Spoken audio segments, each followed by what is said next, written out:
ಪ್ರೀತಿಯ SSLC ವಿದ್ಯಾರ್ಥಿಗಳೇ, ನೀವು ವಾರ್ಷಿಕ ಪರೀಕ್ಷೆಯಲ್ಲಿ 80ಕ್ಕೆ 80 ಅಂಕ ಗಳಿಸಬೇಕೆಂದರೆ ನೀವು ಕನಿಷ್ಠ ಪಕ್ಷ 4ರಿಂದ 5 ವರ್ಷದ ಹಳೆಯ ಪ್ರಶ್ನೆ ಪತ್ರಿಕೆಗಳನ್ನು ಬಿಡಿಸಲೇಬೇಕು.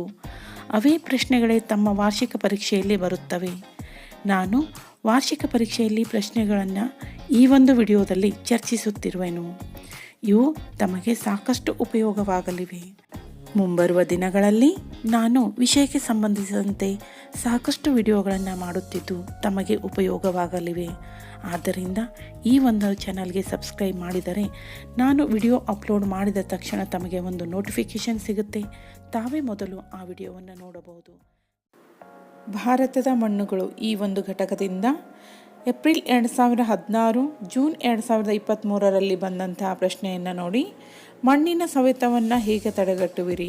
ಈ ಒಂದು ಪ್ರಶ್ನೆಗೆ ಉತ್ತರ: ಇಳಿಜಾರಿಗೆ ಅಡ್ಡಲಾಗಿ ಉಳುಮೆ ಮಾಡುವುದು, ಅಡ್ಡ ಬದುಗಳ ನಿರ್ಮಾಣ, ಅರಣ್ಯ ನಾಶ ತಡೆಗಟ್ಟುವುದು, ಪ್ರಾಣಿಗಳ ಮೇಯಿಸುವಿಕೆ ನಿಯಂತ್ರಣ, ನೀರಿನ ಯೋಜಿತ ಬಳಕೆ, ಚೆಕ್ ಡ್ಯಾಮ್, ಅರಣ್ಯ ಬೆಳೆಸುವಿಕೆ ಕ್ರಮ, ಹಂತ ಹಂತವಾಗಿ ವ್ಯವಸಾಯ ಕ್ಷೇತ್ರಗಳ ನಿರ್ಮಾಣ, ವೈಜ್ಞಾನಿಕ ಬೇಸಾಯ.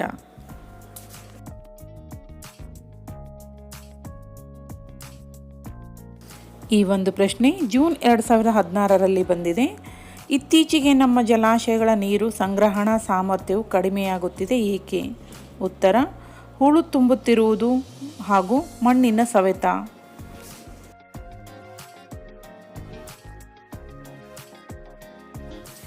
ಈ ಒಂದು ಪ್ರಶ್ನೆ ಜೂನ್ 2017, ಏಪ್ರಿಲ್ 2023ರಲ್ಲಿ ಬಂದಿದೆ.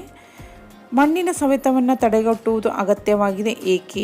ಅಥವಾ ಮಣ್ಣಿನ ಸವೆತದ ಪರಿಣಾಮಗಳೇನು? ಉತ್ತರ: ಮಣ್ಣಿನ ಸವೆತದಿಂದ ಹೂಳು ತುಂಬಿ ಫಲವತ್ತತೆ ಕಡಿಮೆಯಾಗುತ್ತದೆ. ನದಿಗಳಲ್ಲಿ ಪ್ರವಾಹ, ನದಿ ಪಾತ್ರಗಳ ಬದಲಾವಣೆ, ಜಲಾಶಯ, ಕೆರೆಗಳ ನೀರಿನ ಸಂಗ್ರಹಣಾ ಸಾಮರ್ಥ್ಯ ಕುಂಠಿತ, ಭೂಸವೆತದಿಂದ ಭೂಮಿಯಲ್ಲಿ ಇಂಗುವ ನೀರಿನ ಪ್ರಮಾಣ ಕಡಿಮೆ, ಸ್ವಾಭಾವಿಕ ಚಿಲುಮೆಗಳು ಬತ್ತಿ ಹೋಗುತ್ತವೆ, ವ್ಯವಸಾಯದ ಉತ್ಪಾದನೆಯ ಮೇಲೆ ಪರಿಣಾಮ. ಹಾಗಾಗಿ ಮಣ್ಣಿನ ಸವೆತವನ್ನು ತಡೆಗಟ್ಟುವುದು ಅತಿ ಅಗತ್ಯವಾಗಿದೆ.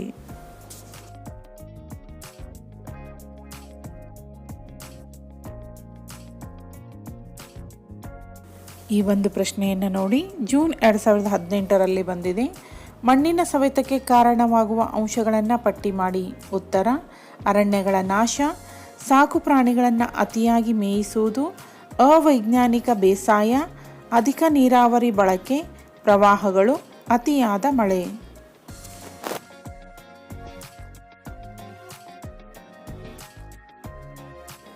ಈ ಒಂದು ಪ್ರಶ್ನೆ ಬಹುಮುಖ್ಯವಾದ ಪ್ರಶ್ನೆಯಾಗಿದೆ.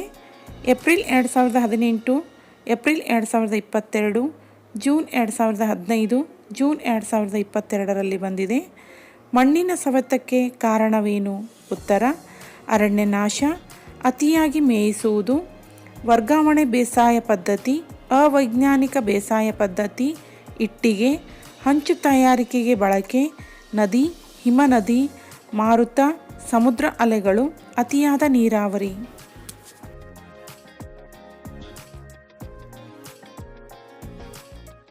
ಈ ಒಂದು ಪ್ರಶ್ನೆ ನೋಡಿ. ಮಣ್ಣಿನ ಸವೆತದಿಂದ ಕೃಷಿಯ ಇಳುವರಿ ಕಡಿಮೆಯಾಗುತ್ತದೆ, ಸಮರ್ಥಿಸಿ. ಉತ್ತರ: ಮಣ್ಣಿನ ಸಾರವು ಕಡಿಮೆಯಾಗುವುದು, ಕೃಷಿಯ ಉತ್ಪಾದನಾ ಸಾಮರ್ಥ್ಯ ಕಡಿಮೆಯಾಗುವುದು, ನದಿ ಪಾತ್ರಗಳಲ್ಲಿ ಹೂಳು ತುಂಬಿಕೊಳ್ಳುವುದು, ಪ್ರವಾಹ ಉಂಟಾಗುವುದು ಮತ್ತು ನದಿ ಪಾತ್ರದ ಬದಲಾವಣೆ, ಜಲಾಶಯಗಳ ನೀರು ಸಂಗ್ರಹಣಾ ಸಾಮರ್ಥ್ಯ ಕಡಿಮೆಯಾಗುವುದು, ಅಂತರ್ಜಲದ ಮಟ್ಟದಲ್ಲಿ ಕುಸಿತ, ಮಣ್ಣಿನ ತೇವಾಂಶವು ಕಡಿಮೆಯಾಗುವುದು, ಸಸ್ಯವರ್ಗವು ಒಣಗುತ್ತದೆ, ಬರ ಪರಿಸ್ಥಿತಿ ಹೆಚ್ಚುತ್ತದೆ, ದೇಶದ ಸಮಗ್ರ ಆರ್ಥಿಕ ವ್ಯವಸ್ಥೆಗೆ ಹಿನ್ನಡೆಯಾಗುತ್ತದೆ.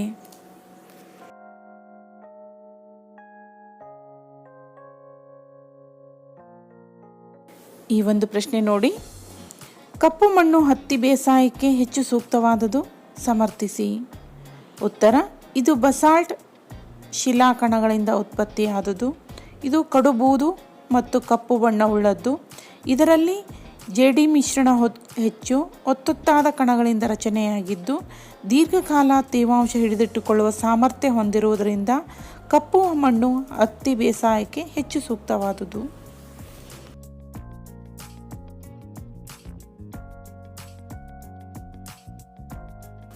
ಈ ಒಂದು ಪ್ರಶ್ನೆ ನೋಡಿ. ಭಾರತವು ಉಷ್ಣವಲಯದ ಮಾನ್ಸೂನ್ ಮಾದರಿಯ ವಾಯುಗುಣವನ್ನು ಹೊಂದಿರಲು ಕಾರಣವೇನು?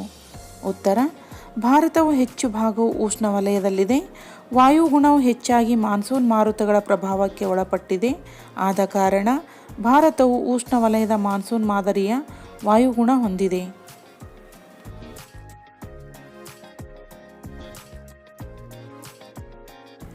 ಆತ್ಮೀಯರೇ ಹಾಗೂ ಪ್ರೀತಿಯ SSLC ವಿದ್ಯಾರ್ಥಿಗಳೇ, ಭಾರತದ ಅರಣ್ಯಗಳು ಈ ಒಂದು ಘಟಕದಲ್ಲಿ ವಾರ್ಷಿಕ ಪರೀಕ್ಷೆಯಲ್ಲಿ ಬಂದಂತಹ ಪ್ರಶ್ನೆಗಳ ಬಗ್ಗೆ ಮುಂದಿನ ವಿಡಿಯೋದಲ್ಲಿ ಚರ್ಚೆಯನ್ನು ಮಾಡೋಣ.